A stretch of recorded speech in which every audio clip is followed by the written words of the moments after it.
બા કાલ તો આપણા સુરતમાં કેટલો વરસાદ આવ્યો કા ઈ પાણી ની પવન ને આમ હેરીમાં કે પાણી હમાઈને રોડ ઉપર એટલો વરસાદ આવ્યો કાલ તો મારી પેલા વરસાદ જો આવાજ થતા તે જ પાણી ભેળા થતા અને વરસાદમાં તો આમ તમે વરસાદ વરે અમને ગીત ગાવાનો બહુ આનંદ આવતો તમે ગાતા આવ્યો ધરતીનો ધણી મેવલો રે યાંબુ ને પ્યાંબુ કોળાઈ ગયા રે કોયલડી કરે છે કિલોળ આવ્યો ધરતીનો ધણી મેવલો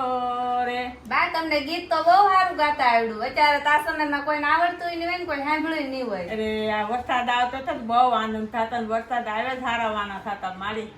એ વરસાદમાં તો ઘેરે બધું પાણી પાણી થઈ જાય ફળિયામાં પાણી ભરાઈ જાય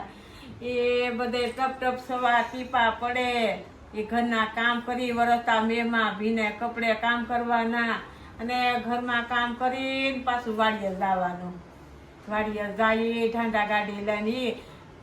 ફળિયા હેરિયુંમાં ગારા એટલા અને વાડીએ રસ્તામાં એટલા ગારા એટલે સુધી બેડિયું થાય બેડિયુંમાં કસરાતા વાડીએ પગી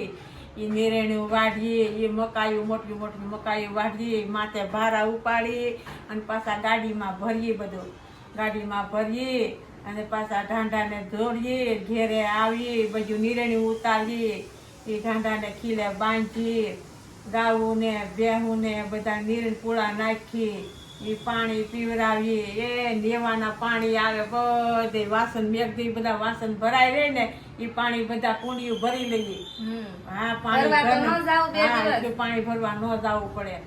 અને વરસાદમાં માલને બેહાડી દૂધે વ્યા જતા ગાઉ બેહું દૂધાણા હોય ને ટાઈડના ઢેલા થતા 8 દી મેવર હતા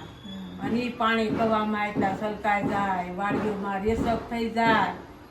અને તમે વાત જવા જો એટલો વરસાદ હતા તમે તો કેટલા ભાગશાળી છો. બળતણ પર ઘેરે આવીને તો પછી કોરા લુગડા કરીએ પછી ચૂલે જ્યાં રાંધવા જઈએ ને તો ચૂલા માથે ટપ ટપ પાણી પડતા હોય એ પાણીના બળતણ પડી ગયા તમે કેટલા ભાગશાળી એટલે તો ગેસ આમ લાઈટર કરો ના ગેસ ચાલુ 10 મિનિટમાં રંધાઈ જાય. હા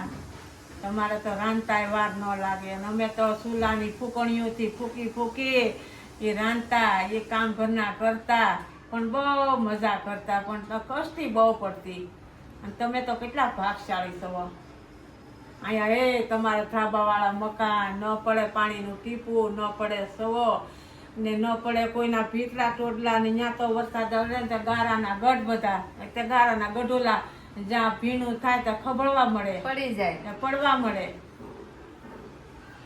તો તરત પછી નવું બનાવવું નહીં પડતું નવું તો સોમામાં ચાતી બંધી માથે પતરા નાખી ઝૂંપડા બાંધી કાગળ કોથળીઓ બાંધી માલનું અમારું હવનું પોહાણ કરીએ તો સોમાના 4 મહિના વીતી જાય. અત્યારે આ સમયમાં તો કઈ ઉપાધિ જ નહીં કોઈ ગમે એટલો વરસાદ આવે ગમે એટલો પવન આવે કઈ પડવાનું ઉપાધિ જ નહીં. તો જો મારો વિડીયો સારો લાગ્યો તો લાઈક કરજો શેર કરજો ચેનલને સબસ્ક્રાઇબ કરજો. જય માતાજી જય આપા ગીજા.